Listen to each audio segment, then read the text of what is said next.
My name is Stig Andersen, and I'm a communications officer at ICROS. So now it'll be my task to guide us through today's agenda, hopefully keeping us on track and on time. This time, as you probably noticed by now, we have chosen to split the information meeting into two sessions, one today with an overview of the call, including evaluation criteria for the project applications, and another session on March 26th, where we'll go into much more details about the requirements for completing the application forms.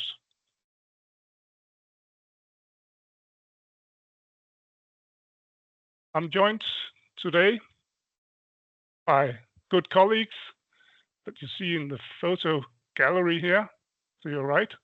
Jakob Seested, Center Director, Merete Studnitz, Organic RDD team member, Janne Krabsen, also a member of the Organic RDD team, Anna Vorst, also a member of the Organic RDD team, and myself.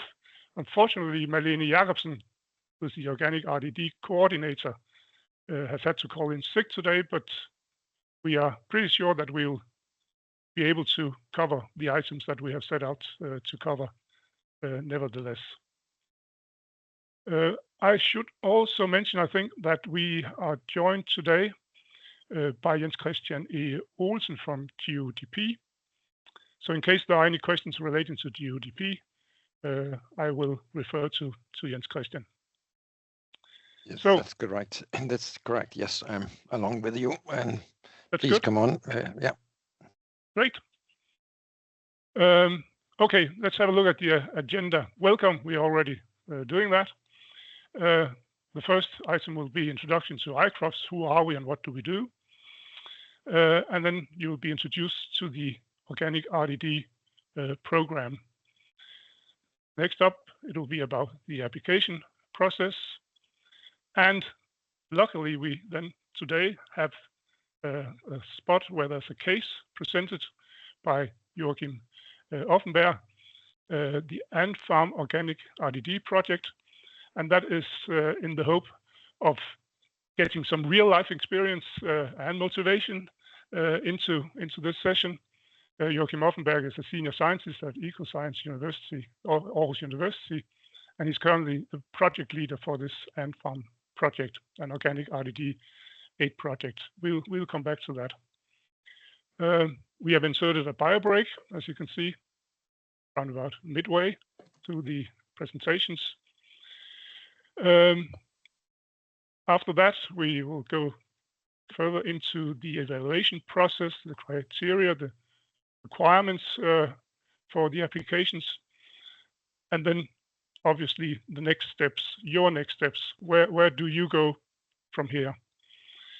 At the end of the session, and we have planned it to be after we have stopped the recording, we hope that you will just stick around for an evaluation of this information meeting, and there Anna, my colleague Anna Vorst, will be taking over.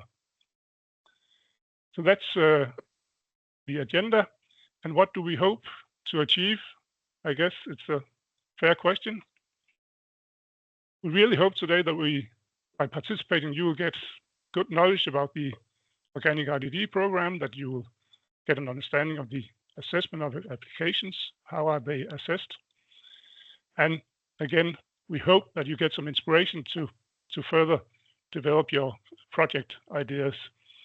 And eventually, of course, we hope that the output of it will be a lot of good and well-substantiated applications. Right. I would also like to thank you for your input at the registration, where you mentioned items that you were particularly interested in that we should focus on. We think that we will be covering the items or the focus points that you mentioned there during the presentations, but if not, of course, you should ask questions. Yes, I think that was it for me. Without further ado, I think we should hand over to Jakob, our Center Director, for the first item on the agenda, which is the introduction to ICROS and the Organic RDD program. So, Jakob, please. Thanks a lot, Stig. and welcome to all of you. It's a pleasure that so many of you have taken time to join us today. So my first task here today, as Stig mentioned, is a brief introduction to ICROF's, the Organic RDD program, and the application process. And let's start out with some quick facts, which is really what you came around for. So we are talking about the Organic RDD 11 call, which is out now. There are in total 55 million kroner for projects to apply for. A project can apply for between 250,000 Danish kroner and up to 10 million. And of course, the larger the project, the more interdisciplinarity, integration of partners and holistic approach we expect. In this period where you're working with applications, you can get feedback on your project idea by sending us a two-pager. There's a draft or a form to use at the application site. We'll get back to all of that. And of course, it's important to be aware the deadline of May 6th at noon, where we should have received your application. It's at the DUDP website. It has to be submitted. And then you will receive response on your application in December, but already in October, there will be a hearing process. That's when your project has been evaluated by external experts, independent experts, and evaluated by ICROFs. And by that time, you will get the evaluation and an indication of our evaluation for hearing. So in early October, you will have an indication where your project is in the process. Next slide, please. So a short introduction to ICROFs, to whom of you we are not, to whom you are not acquainted to us. ICROFs is an abbreviation for International Center for Research in Organic Food Systems. We were established back in the 90s by the Ministry of Food and Agriculture to coordinate research in organic food systems. So we are a national center. We are placed at the AU Viborg, so at Aarhus University in campus Viborg. But we are a national center coordinating and funding research across universities and institutions in Denmark.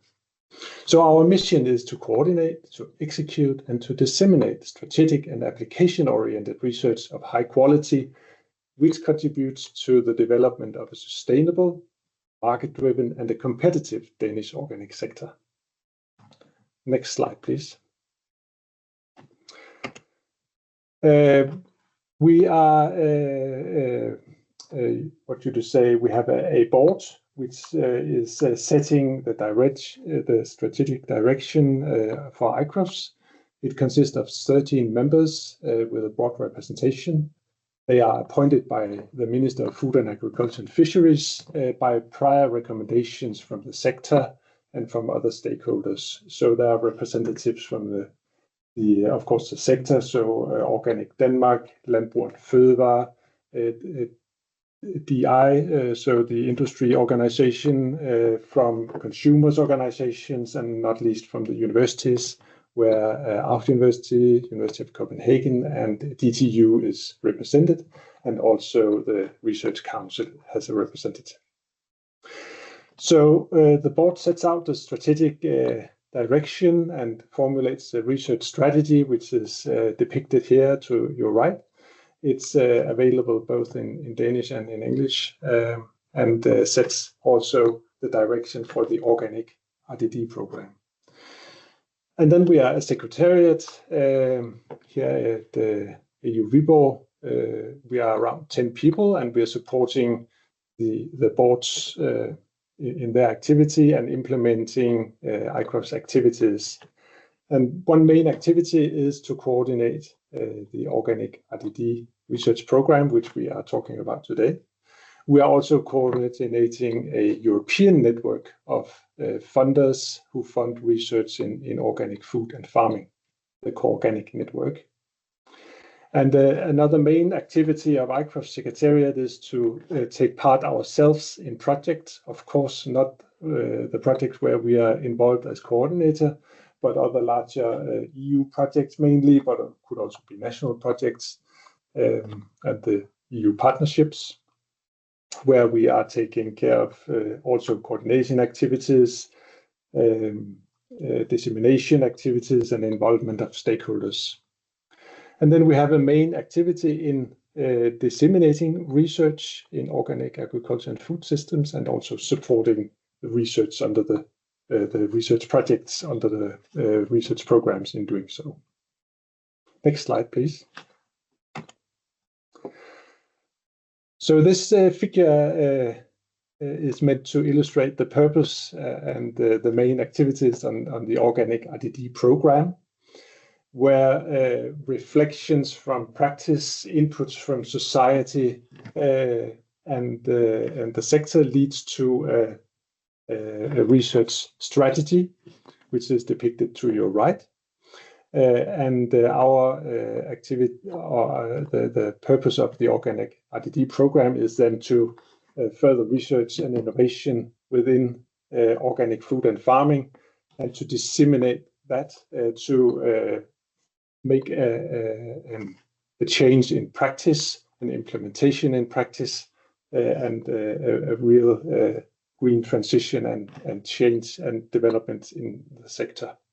So it's very a core thing and a priority to have a close interaction between research and the stakeholders in the practice, end users and society in the individual projects, both to ensure the relevance and also to ensure the implementation of results. Next slide, please. So when we are saying the organic RDD program, it's an abbreviation for Organic Research, Development and Demonstration Program. It's a Danish research program, meaning that we can only fund Danish participants, the only exception being, and we'll come back to details, but just to say up front here, it's Danish participants, companies, institutions, and so on. But you can buy services as subcontractor abroad, but only Danish participants. It's coordinated by ICROS, but we're doing it in cooperation with the DUDP, who is the formal funder of the program. Research is in the core of the organic RDD projects, and that's just to make that clear when I now mention the DUDP, where development and demonstration activities are in the core, but can be supported by research. In the organic RDD program, research is the core and the foundation of any project, but it must be also complemented by development or demonstration activities, and that also reflects what I said before, a close integration of stakeholders and also focus on dissemination activities. Next slide, please. So the aim of the program and the project is to support innovative and business-oriented green transition in the Danish organic food industry. So that means also the project should promote both green and economic sustainability in the sector and in the society as such. So therefore, the organic RDD project should build on the 4 organic principles of IFORUM and on the EU regulations of organics to be relevant to the sector. We'll come a bit back to that later today. They should also build on a food systems approach and a holistic approach. So it's clear that the solutions the project is working on is improving and adding to the food system as a whole, and not only improving parts and maybe degrading all other parts of the system. They should strengthen and the credibility of and sustainability of the organic sector.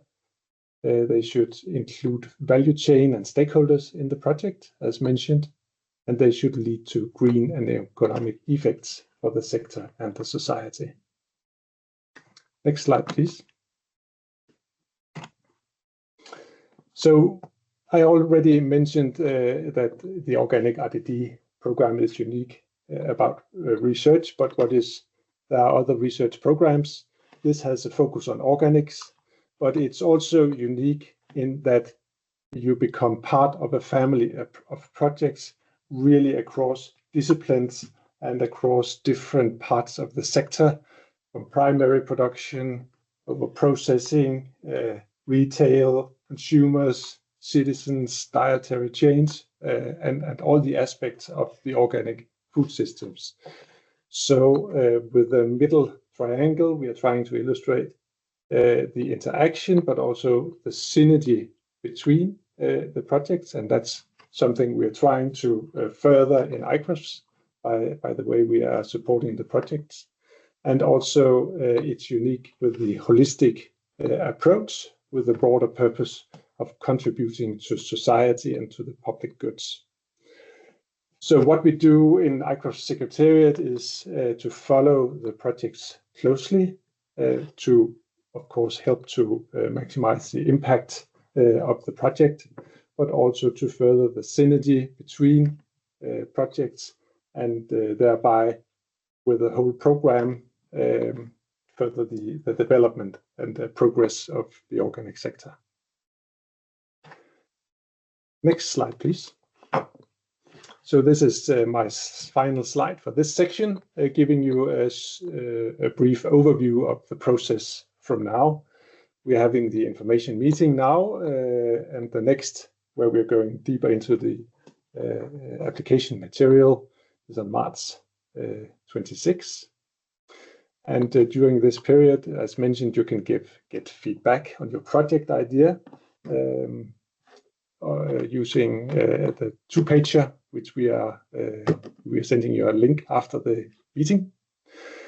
So when you send us that, within a week, we'll give you a feedback on a Teams meeting or physical meeting, whatever you mention you prefer, how your project idea fits to the program, mainly the relevance, and maybe also if you need inspiration for contacts in the sector.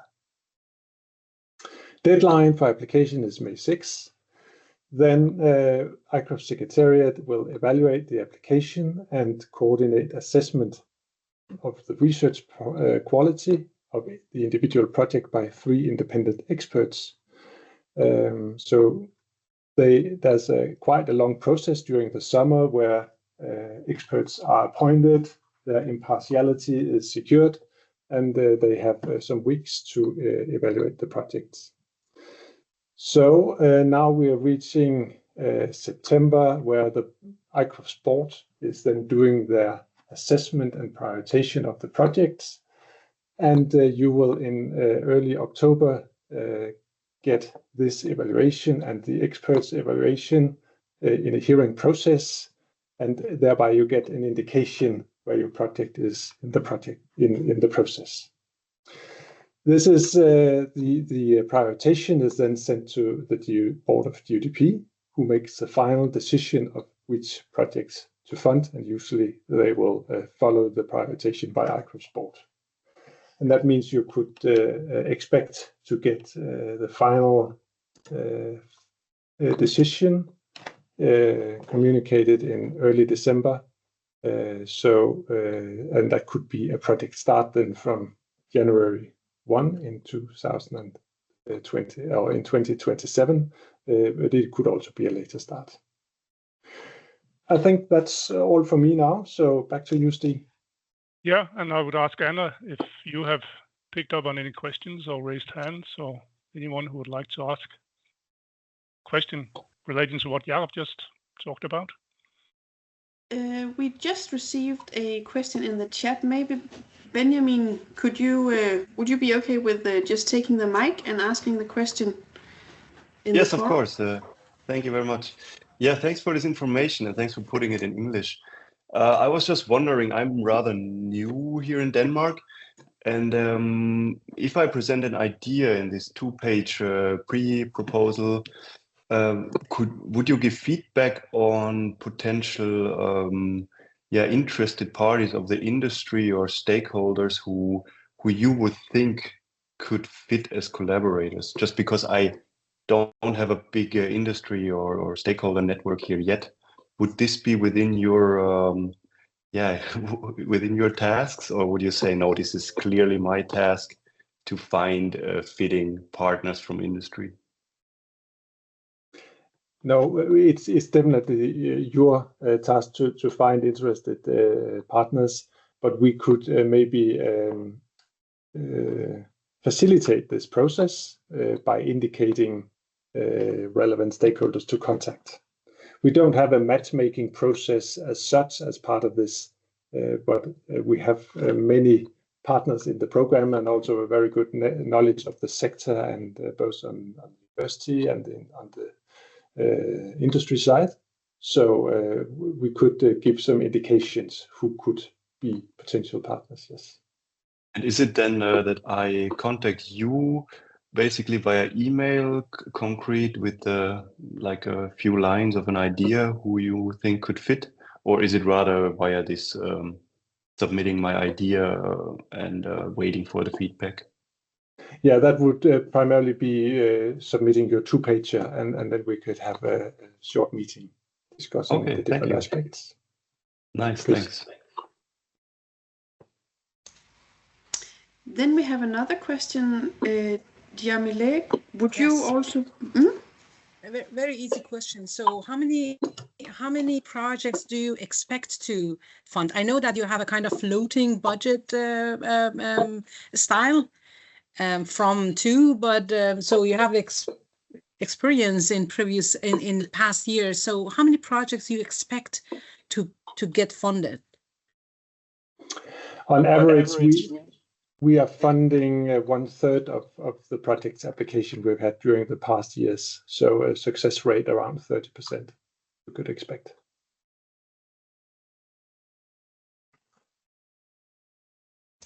Then I don't see any more questions in the chat, and I don't see any raised hands. Okay. So if there are no more questions right now, I guess the next item on the agenda is a real-life experience from a project manager from an organic RDD project. Joachim Offenberg, as I said, mentioned senior scientist at Ecoscience at Aarhus University, and who has also been sort of involved in a number of organic RDD projects during recent years. So I guess, Joachim, I'll hand over to you, and as I understand it, you haven't got a presentation, so we'll just take it directly. Is that correct? On the rocks. Yeah. Let's take it on the rocks. I have no slides for this. Thank you for your introduction, Stig, and thank you for inviting me for this. More specifically, I was asked whether I could give a bit of information on my experience with applying for smaller projects. So this is what I have prepared for you today.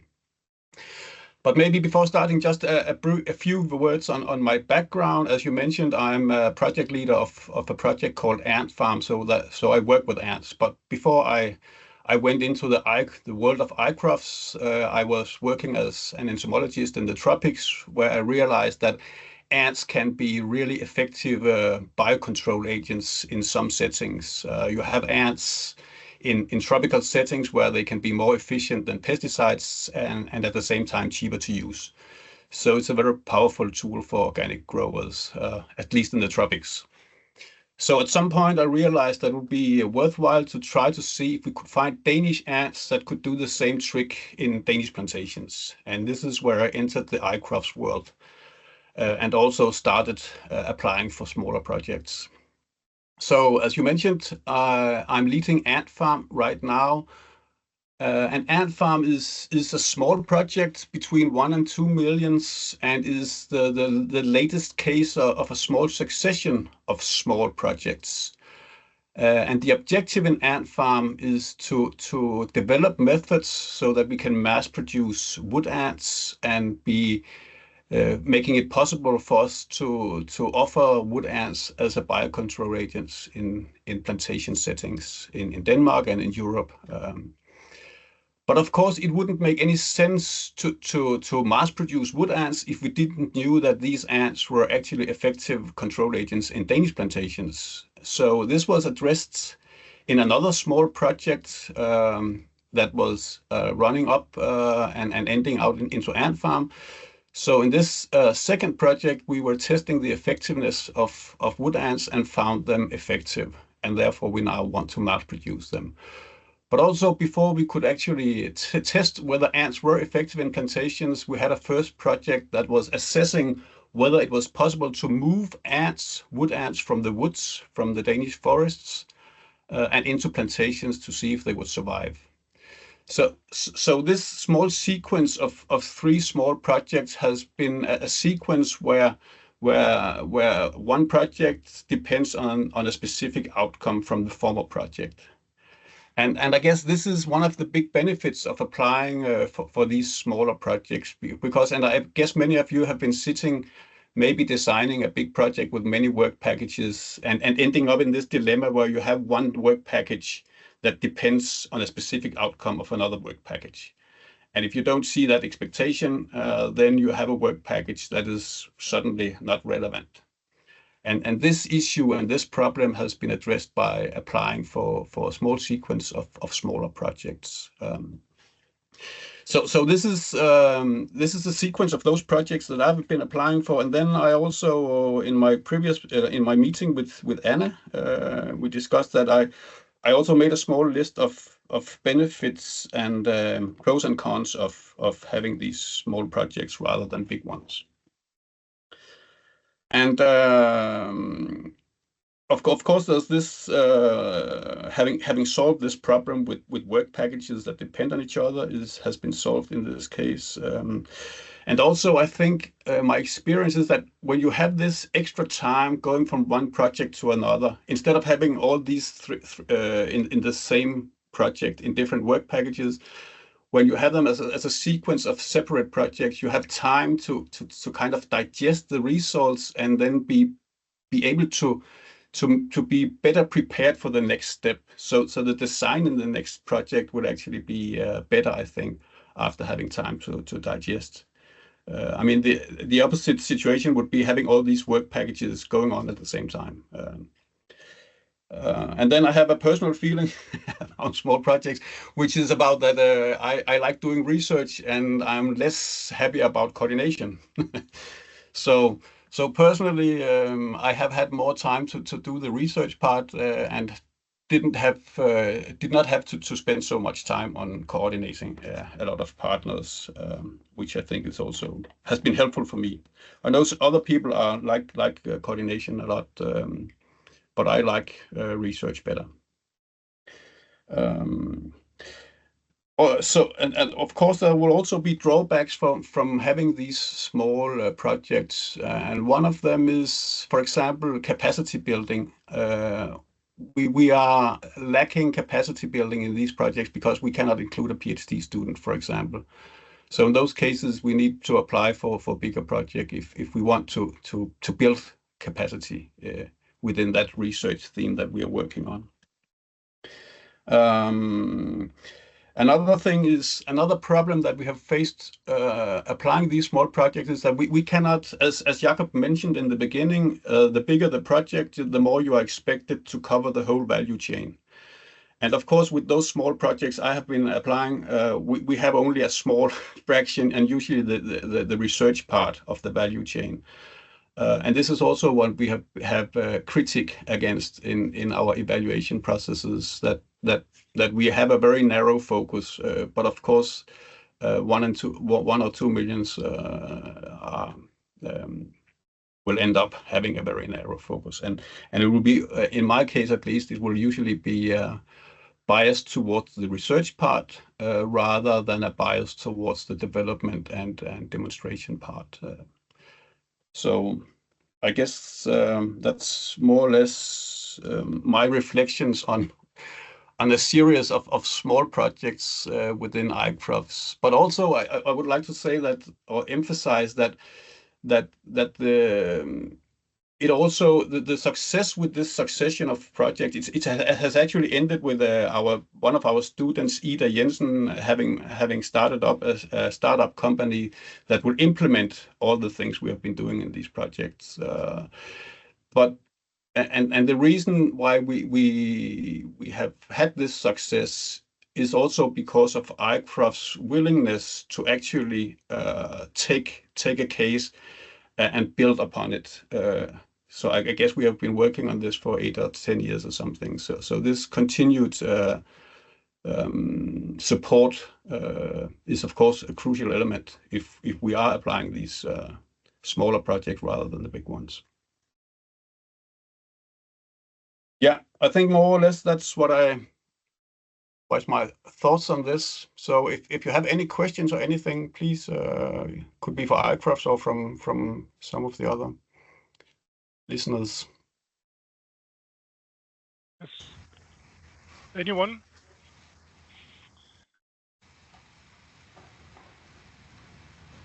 Yeah, Jakob, please. Just to a brief comment. Thank you very much, Joachim, for sharing your experiences. And I would just mention we appreciate both small and large projects. I think the average size of a project is between 6 and 7 million, spanning from 1.5 to 10 million kroner, as you mentioned. So very few of the very small, below 1 million, because research is expensive. And as you mentioned, continuity is important. Also, when talking about holistic approach, changing a system, it's not something you do on short periods, or in one single project. That also counts for cropping systems or other projects. So we have quite a history of funding successive projects where you have interesting findings and you build on them to take the next steps and both to develop further and bring into the market. Yes, thank you. And I think actually this is somehow maybe not unique, but you don't find many other funding bodies where you might have this continuity, I think. Okay, thank you very much. Anyone else who would like to ask or comment on what Joachim has just been talking about? I don't see any questions in the chat. And I would encourage, if you have any questions for Joachim, it's a once-in-a-lifetime opportunity at the moment, because Joachim will leave shortly after, because he is actually on leave and accepted anyhow to join today, which we really appreciate.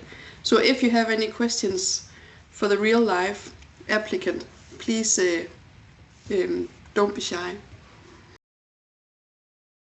Next item on the agenda is evaluation of project applications, and I will hand over to Jakob to take the first items, and he will be followed by Merete later on. Please, Jakob. Thanks a lot, Stig. Yes, I'm back again. Now diving a bit more into the different aspects of the application, where we really have our focus when evaluating the projects, and I look into research quality and relevance of the project. And my colleague Merete Stutnitz will then dive more into the 6 ICROF criteria, which is the green criteria and the economic criteria. So research quality, it is a research program, so that's of course in the core. Next slide, please.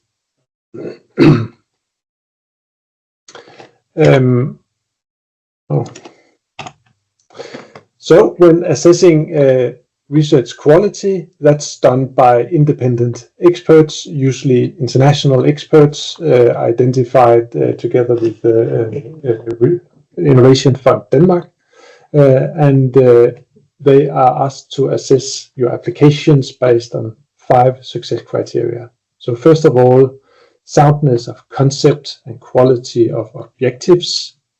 Then it's progress beyond the state of the art. Then it's quality and effectiveness of the scientific and technological methodology and the associated work plan. And then they, of course, also look on the competences and qualifications of the project participants, so quality and relevant experience of the individual researchers, and the quality of the consortium as a whole. So what they are asked is to evaluate the research part and not the whole application as such. Yes, I think that's for now. Next slide, please. Then, of course, relevance is important. And as we are talking about the organic sector, so the alignment and compliance of the project with the 4 principles of organic agriculture, so that's IFORM's, the 4 principles, is of course core. And you will be asked in the application material to reflect on how your project will comply with those 4 principles. And that is the principle of health, the principle of ecology, the principle of fairness, and the principle of care. And I'll not dive more into those at this moment. Some of you will know them in detail. For others, they might be more a new thing. But there are links here where you can dive a bit more into them. But they are principles, and they can seem a bit fluffy and thereby also difficult to to relate to. At the next information meeting, we'll dive a bit more into it. But I could also ask for the next slide and lead you maybe to the EU regulations, which is the basis for certification of all organic food production. And of course, it's also important to secure that and to reflect on how the project can be performed and how the results are relevant and can be implemented within this framework where the organic sector is operating. And that is the certification system, which is ruled by this EU regulation, and also then on top of that, national regulations. There are links here to both the English version and the Danish version. But what is worse while having a bit emphasis on when talking about the principles is that while IFORM's principles are a bit fluffy and very broad, they are put in somewhat more concrete words here in the regulation. So there's a very long introduction to the regulations where they dive into principles of organic production and pins out a bit more what that means in practical terms, what is expected from the production. So if IFORM's principles are a bit too fluffy, spend a bit of time diving into the EU regulation. Although it seems dry, it's actually quite good in getting a bit more overview what that means in practical terms. And then, of course, there's a lot of details on the regulations, and it's your project do not necessarily need to be in a certified system, but it should be performed in a system and with methods that comply with the regulations, and where you can argue that the results will be implementable and relevant to the organic sector. Thank you. Next slide, please.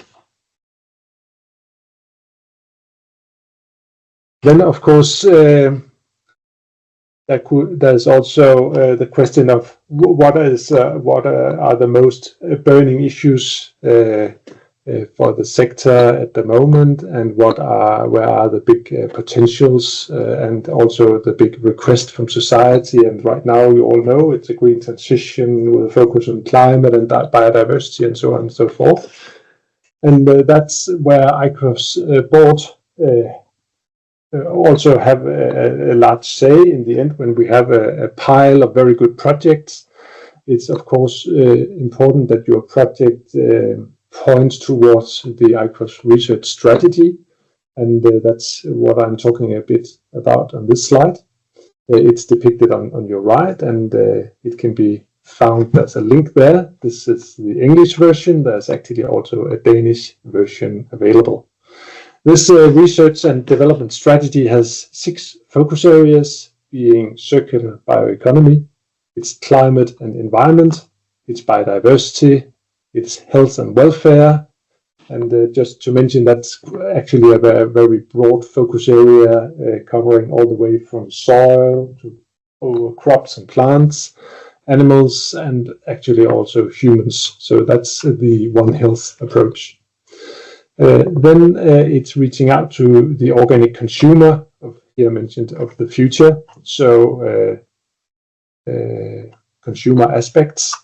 And then it's the final and 6th focus area is organic farming for a living. So how to develop businesses and strategies for that. Yes, I think that was for my part. So Stig, I think maybe it's time for Merete now.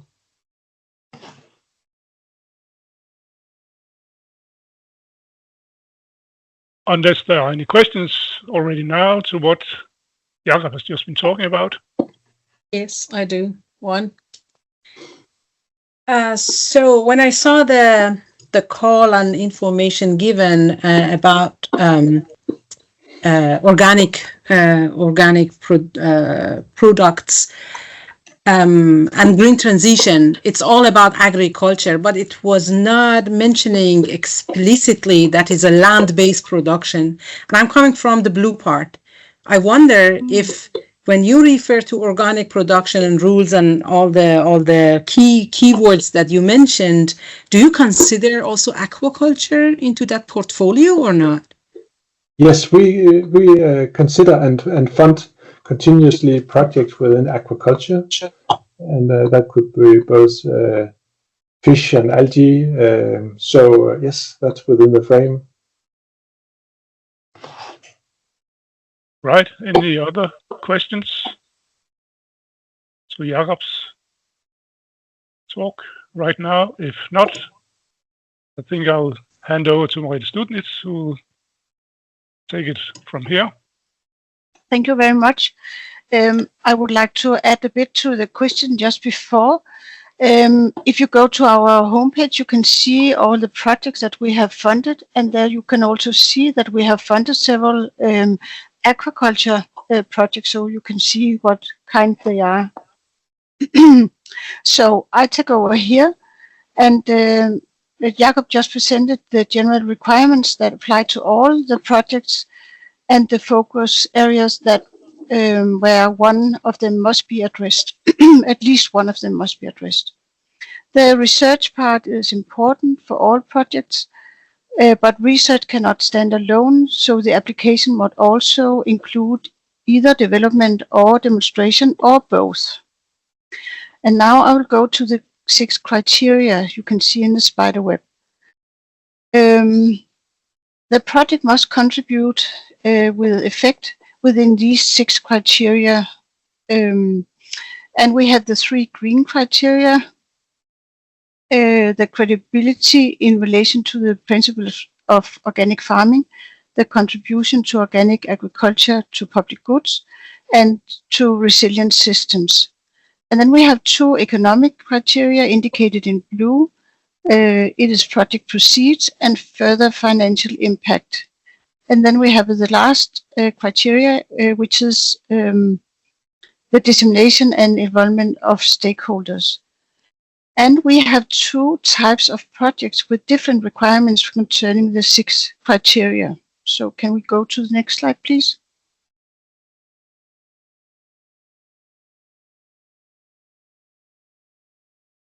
Yeah, you can apply for 2 different types of projects.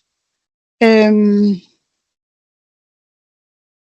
have the type 1, which is a project with a business plan, and then we have type 2, which are projects that focus on public goods, and they are without a business plan. And up to 30% of the 55 million for the organic RDD program can be given to type 2 projects. It matters which type of project you choose, because there is a difference in which of the 6 criteria I mentioned before, they must meet. Can we go to the next one?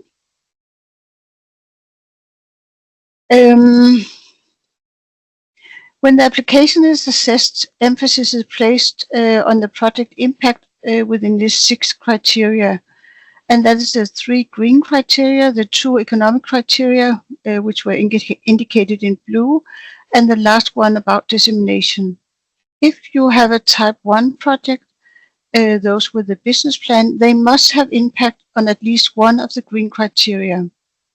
And you can choose the criteria yourself, and there might be an overlap between the green criteria. So you state the impact under the criterion that you think is most appropriate. The project may have an impact on several green criteria, and you are welcome to state this, but the same criteria, the same impact may only be stated under one of the criteria. And type 1 project must have impact on at least one of the economic criteria, the blue ones in the spiderweb, and type 1 project must have an impact on the criterion on dissemination and stakeholders. For type 2 projects, they must have an impact on the green criterion of public goods. And they must have an estimated further financial impact. And as for type 1, they must have an impact on the criterion of dissemination and stakeholders. It can be a bit confusing, but please go back to this table if you are in doubt. Now I'll try to explain a little more about the 6 criteria, so please the next slide. The project's contribution to increase credibility in relation to the organic values and principles must be described and quantified as best as possible. The first criterion, the credibility in relation to organic principles, can be considered credibility from the consumer's point of view. It can take place in the soil, such as improving soil fertility, and it can be improved structure of the soil. Or it can take place after harvest, such as gentle processing, or it can be natural preservatives or additives. Or it can be about recycling, for example, packaging used to wrap the project. The second criterion, contribution to public goods, it is seen from the public perspective, and it is a bit more long-term. Public goods can be like biodiversity, environment, energy and climate, animal welfare, health for people. And at ICRAF's homepage, you can find a page which is named Contribution to Public Goods, where you can see these topics described. And the third criterion, robust systems, it is seen from the producer's point of view. It can be understood as both biologically and economically robust systems. A project can investigate or develop a production system where individual elements mutually help each other to face changes in the environment. I can see questions are coming up. I don't know if we should take them now or wait until I have said. I think we should wait until you have delivered your speech, and then we can take the questions. Okay, next slide, please. So, as I mentioned before, credibility in organic principles reflects the perspective of consumers. The credibility of organic farming with the fundamental organic values in IFRM principles, as mentioned by Jakob, is important for consumers to maintain confidence in the organic production methods and organic products. And this is also important for continued growth and sale in the organic sector. It is about consumers' confidence and how and under what condition organic production takes place. Effects on organic contribution to public goods reflects a more general social concern and more long-term perspective. Contribution to public goods is also important for consumer confidence and includes like soil fertility, biodiversity, and animal welfare. Effects on Ruber's system reflect the perspective of the producer. For instance, Ruber's cultivation system that provides less fluctuation in yield, even with varying weather conditions.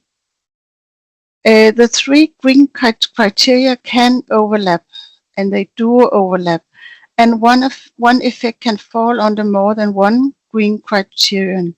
So therefore it can be difficult to say precisely and that an effect falls under one or another green criteria, but an effect should only be described under the criterion where you as an applicant believe it fits best.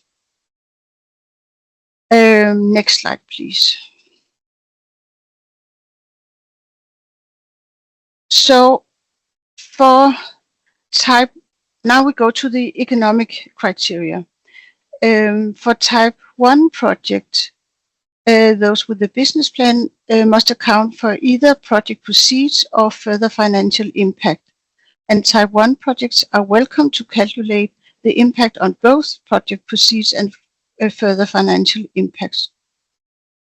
Project proceeds are the financial return that project results will generate for the project participants in year 1, 2, 3 after the project's completion and not later. And it is earnings minus the cost associated with achieving the results. The further financial impact is impact on stakeholders and society, and it is the potential when the results are disseminated in the sector. You can dream the financial impact very large, but remember to be realistic, and you will be asked to account for it by the end of the project. Type 2 projects can also generate further financial impact, account for it, and it will be included in the assessment of the application. Please be aware if the type 2 project appears to generate proceeds, then you should consider if it should have been a type 2 project instead type 1 project with a business plan. It is important to be realistic and honest, and we will calculate what you send to us. The next slide, please. The final criterion in the spiderweb is dissemination and stakeholder involvement. You must prepare a communication plan and you must describe how you will involve stakeholders. It can be done, for example, by establishing a follow-up group. It can be meeting or workshops where stakeholders of the projects are informed and involved. It will be an advantage for the implementation of the project's results if the involvement takes place early in the project phase and on an ongoing basis, so not as a workshop by the end of the project. You will be held by ICROFS for the first dissemination. It will be a project leaflet which you can use as a quick explanation to everybody about the project. In addition, you must describe how and when you will disseminate about the project, and it is very welcome to do so in connection with and in collaboration with other events and projects, and it can show and create synergy between projects and events. Next slide, please.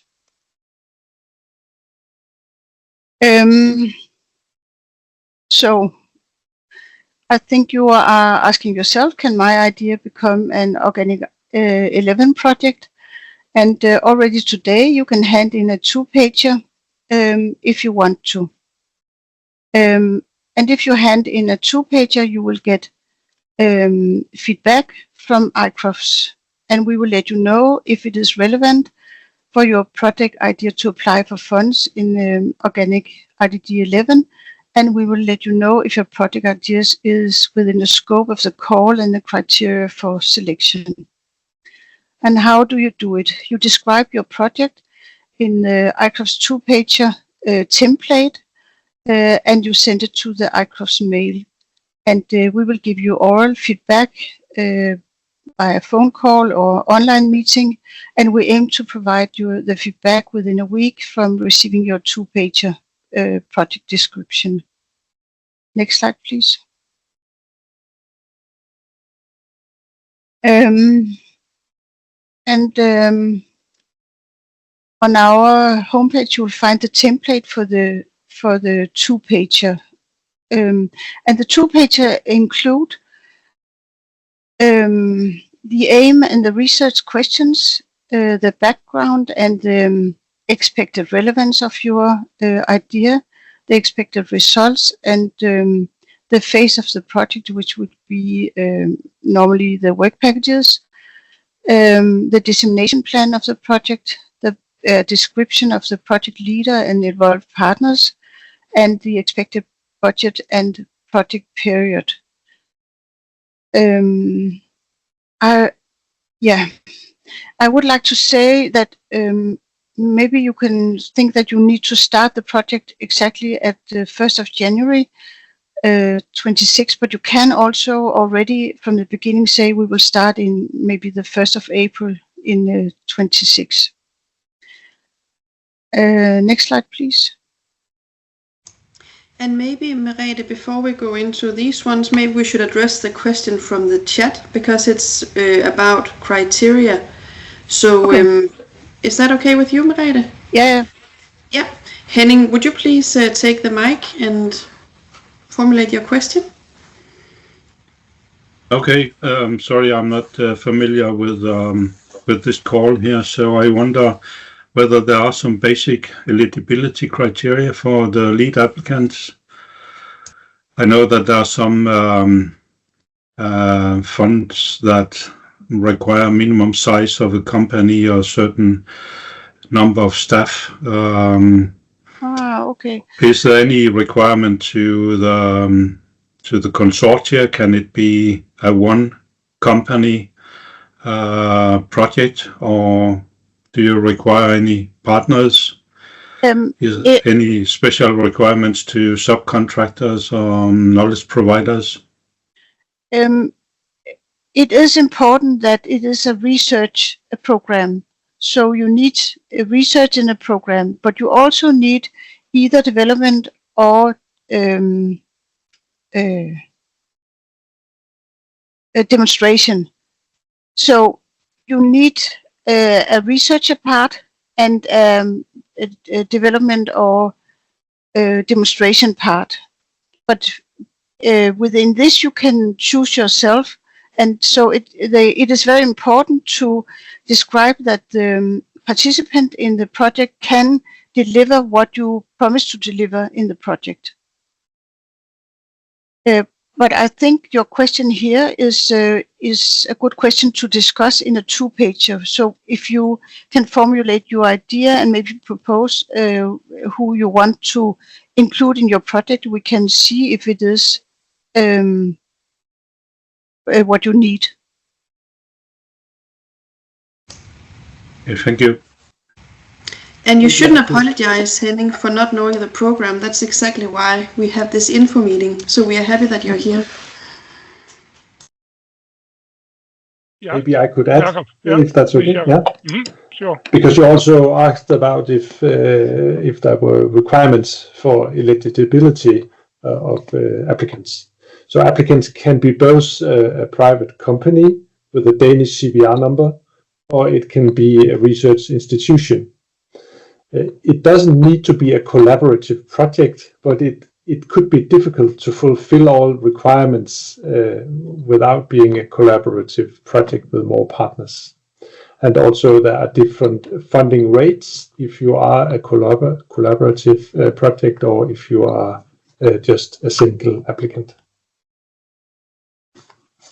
Thank you. Thank you, Jakob. Was that okay, Henning, for now, or? Yeah, thank you very much. That was sufficient. Thanks. Okay, Anna, have you spotted any other questions before we move on? No, not in the chat and not by raised hands. Okay, then I'll invite Merete to continue. Yeah. That was about the application, and we look forward to working closely with you once your project is approved. And there are some obligations some obligations come with being part of the organic RDD family. So, and we want to follow the projects. So to be able to follow the projects, we kindly ask you to send a minute from your project meetings and also invite ICROS to participate in your project meetings once or twice a year. And we also ask you to participate in our research and innovation workshop, which is going on in March every year. And also very important to keep ICROS informed about changes and challenges in your project, and we are very happy to help you. We ask you to disseminate regularly about results of the project, and we also ask you to write a status report once a year. It will be for the by the 1st of April, and also write a final report when the project has ended 3 months after the ending of the project, and upload publication to organic ePrints. And next slide, please. Organic ePrints is an open source online database for research in organic agriculture and food systems. And currently you can find 38,000 publications at organic ePrints. And the organic ePrints contain scientific and popular science publications, reports, presentations, project descriptions, newsletters, and so on.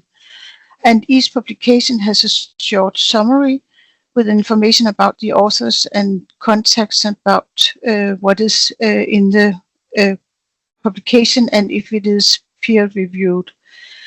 As we ask you to put your publications in organic ePrints, we will also give you a recipe how to use the organic ePrints. And my last slide, please. Yeah, here you see an overview of what must be met to become a selected organic project. For both type 1 and type 2 projects, research quality is crucial, and it is assessed by independent reviewers. Both type 1 and type 2 projects must apply within at least one of the 6 focus areas that are described in the ICROS research strategy. You are welcome to apply within more focus areas, but only tick where it is relevant.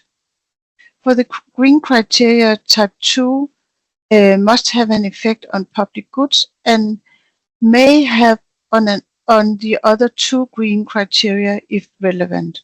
For type 1, it must have an effect on at least 1 green criterion, but it is optional which one, and it can be on all 3 of them if relevant.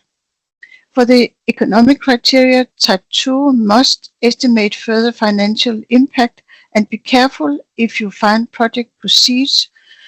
You should consider whether it should be a type 1 project. Type 1 must also have an effect on at least 1 economic criteria, but it is optional which one, and it may be both of them. Dissemination requirements are identical for type 1 and type 2. So this is all from me. Any other questions? Anna, do you see any questions or any raised hands? Not so far in the chat or by raised hands, but please feel free to ask. Okay. I think I just introduce, or not introduce, actually recap something that Jakob has already mentioned, but just to be sure that you know where your next steps might be when leaving this information meeting that we're having now, which is the first circle.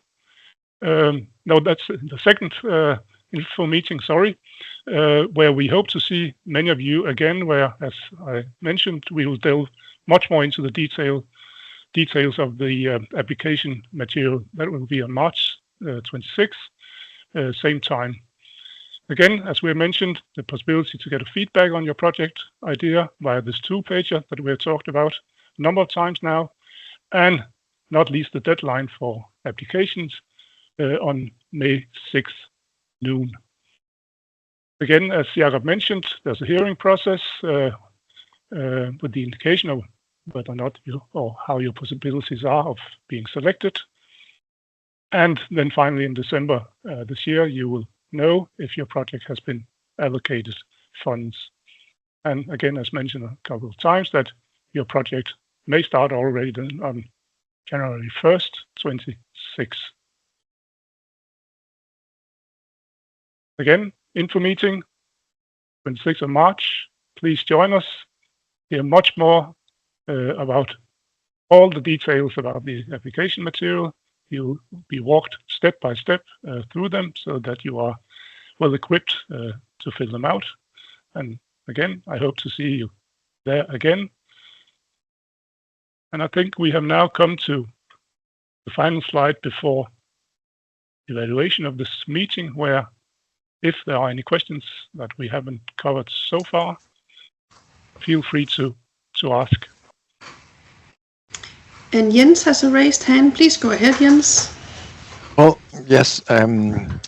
Welcome to the Secretary of DUDP department. And I think I already by here will stress that the application should be sent to the DUDP and not to ICROS. And also I would like to stress you already here that keep the deadline, because it's deadline 12 o'clock at lunchtime. And any minute after that, the applications will be refused. So that was just two statements. You will, of course, in the material later on see the correct email addresses and how to make the applications. But I think it's important now that you submit the applications to the right emails. Yeah, thank you very much. Any other questions or comments that we should address already now? There was a question whether the recording would be shared, and it will be shared. It will be uploaded to the website. Yes. But I don't see any other questions. Okay. Then I think it's time to say thanks a lot for joining us today. We really hope that you have gotten information that you were looking for when logging on. And of course, we hope that you have perhaps been even more inspired to send in some good, well-substantiated applications that we're really looking forward to receiving from you. And as I mentioned a couple of times, don't forget, we can meet again on the 26th of March. So, thanks for now, and I hope that you will just stay after we've stopped the recording, and Anna will take over and just do a brief evaluation of this meeting. Thanks.